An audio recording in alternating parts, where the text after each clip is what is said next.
that primary, this secondary school, yesterday, that's where they call it job. They escaped from justice. They do that the other side.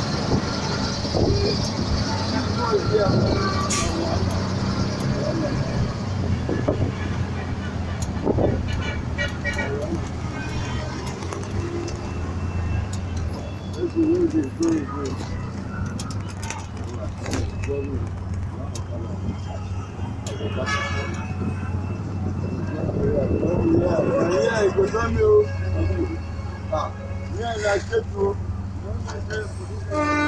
Adodo. Don't go.